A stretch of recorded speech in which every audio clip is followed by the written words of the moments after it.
Bonjour mon frère, bonjour ma sœur, bonjour famille.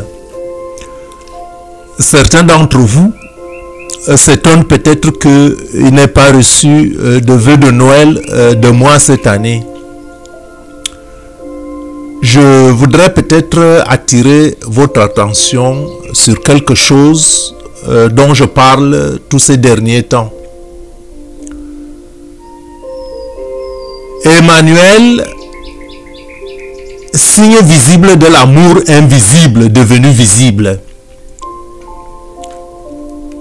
Noël dans son essence, et je ne parle pas du sens religieux, encore moins païen des festivités de fin d'année, mais je parle de Noël comme de l'époque, comme ce qu'il fut à l'époque, et le sens de la parole que le prophète Isaïe, au chapitre 7, verset 14, avait prédit près de 800 ans avant sa réalisation. Une époque d'espérance et d'attente comme la nôtre. À l'époque, quand on avait prédit que la Vierge accoucherait d'un fils, le peuple de Dieu était en attente d'un sauveur. Tout comme nous sommes en attente aujourd'hui du même sauveur, sauf que ce n'est plus pour venir nous sauver, mais c'est pour sa seconde venue. Donc, nous sommes à une époque d'espérance et d'attente, parce que Christ est à la porte. Et l'occasion est de se rappeler que Jésus-Christ est venu incarner l'amour, le salut pour notre humanité déchue. Est-ce que cette festivité doit donc avoir la même connotation aujourd'hui qu'à l'époque? Parce que l'Église entière s'arrête aux festivités de Noël, comme si le temps s'était arrêté, comme si depuis rien ne s'était passé. Et je me pose sincèrement des fois la question si on peut fêter l'anniversaire de celui que nous avons percé avec des clous à la croix.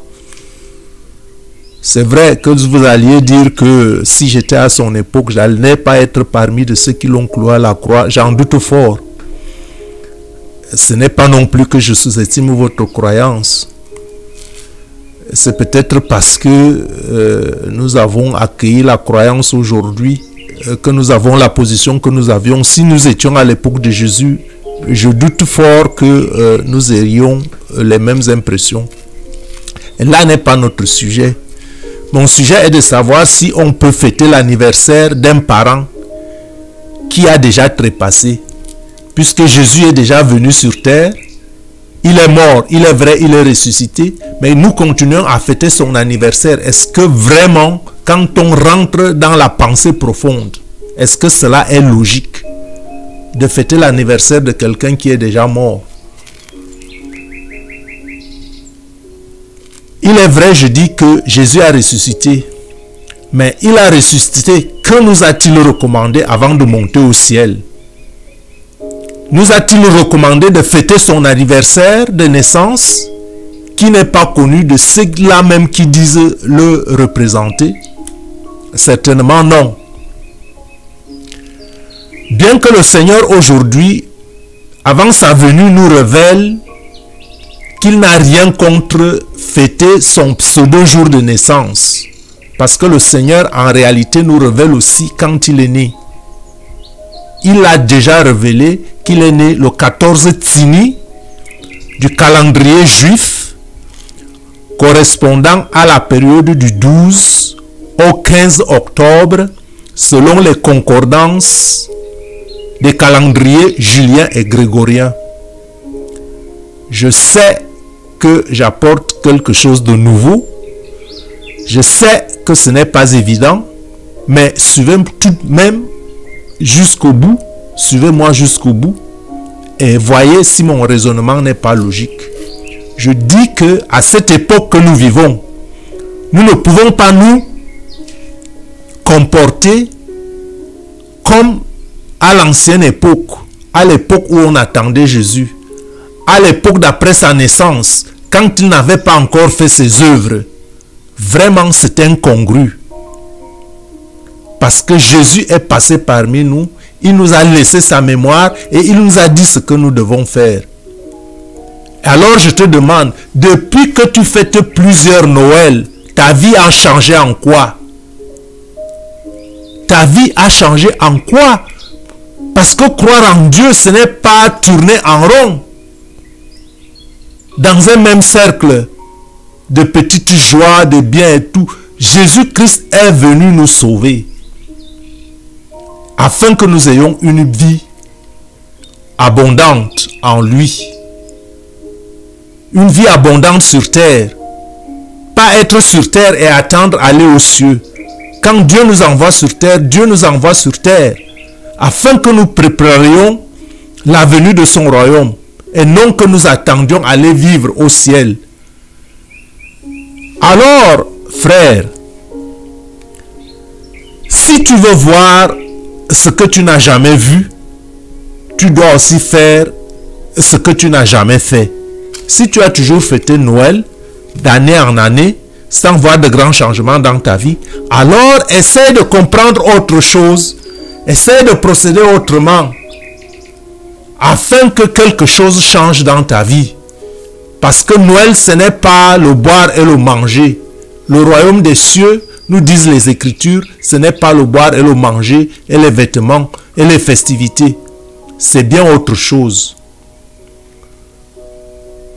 Parce que le sens de Noël aujourd'hui, je dirais même folie humaine ou méconnaissance, loin de la méconnaissance, la désobéissance de la parole de Dieu au profit des doctrines humaines. Je ne vais pas certes plonger dans des débats de doctrine et de division du corps du Christ, mais la vérité doit être connue de tous en ces temps de la fin. Pas les temps de la fin, pas la fin du monde comme on vous le dit, parce que Dieu n'a jamais préparé, Dieu n'a jamais prévu que la fin de la terre, mais Dieu a dit la fin du monde méchant. Donc même si Noël représente la fête de l'amour de Dieu, et si la nativité est le signe d'une nouvelle vie dans la famille, il convient de dire que personne ne peut dire, sauf révélation, comme je le disais tout à l'heure, le jour et la date de naissance exacte de Jésus. Mais l'Église a fixé ce jour au 25 décembre de chaque année. Loin des critiques et loin des dogmes et loin des polémiques de doctrine, et loin aussi des festivités et de l'engouement populaire. Noël nous rappelle que Dieu, par amour, s'est fait homme pour nous montrer que dans notre humanité, il est possible de vivre et de mener une vie divine. Jésus, né du Saint-Esprit par Marie, nous donne le même esprit. Le même esprit qu'il a adombré par Marie est le même esprit que Jésus nous donne comme don par la nouvelle naissance. Une nouvelle naissance en lui, une vie en lui nous donne droit au Saint-Esprit comme don, afin que la terre soit remplie de la connaissance de la gloire de Dieu, comme le fond de la mer, par les eaux qui le couvrent. C'est-à-dire que en Jésus-Christ, nous avons une connaissance immense, comme le fond de la mer, par les eaux qui la couvrent. Mais que font les hommes d'église aujourd'hui? Ce n'est pas toute l'église, parce qu'il y a une certaine église apostate qui se caractérise par des dogmes et des enseignements d'hommes. Des enseignements qui s'éloignent de plus en plus de la parole de Dieu. Il faut qu'on s'en tienne à la parole de Dieu et non à des doctrines théologiques. Il faut que cela soit clair. Sinon, nous risquons de passer à côté et nous risquons d'être surpris lorsque Jésus revient, même s'il est amour. Ceux-là qui dispensent ces doctrines, qu'est-ce qu'ils font? Ils craignent de perdre leur position et tiennent la vérité prisonnière, si du moins ils connaissent cette vérité. Christ nous a laissé plutôt le souvenir de sa mémoire, afin que nous continuions son œuvre. Mais que faisons-nous à l'aube de sa deuxième venue? Que faisons-nous? Nous réagissons dans notre tradition et nous nous cramponnons à nos traditions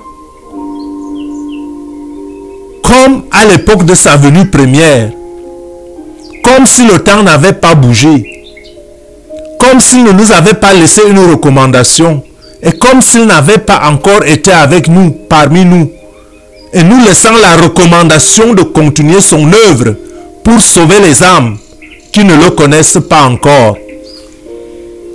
Et c'est pourquoi les Écritures s'écrient: et comment croiront-ils à celui qu'ils n'ont pas connu? Romains chapitre 10 verset 14. Comment invoqueront-ils celui en qui ils n'ont pas cru? Et comment croiront-ils en celui dont ils n'ont pas entendu parler? Et comment en entendront-ils parler s'il n'y a personne qui prêche? Mon frère, ma soeur, chère famille, tu fêtes Noël, tu fais bien.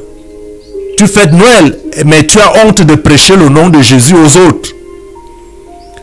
Et tu dis que tu lui appartiens. Alors, lui appartiens-tu vraiment? Je l'ai déjà dit et je le répète, sortez de leur rang. Vous qui n'avez pas honte de proclamer haut et fort le nom de Jésus-Christ à qui veut l'entendre. Eux autres prétendent que ce n'est pas leur devoir pour voiler leur honte à proclamer individuellement le nom de Jésus. Le salut est individuel et vous ne vous justifierez pas collectivement. Les autres ne prêchent pas pour vous.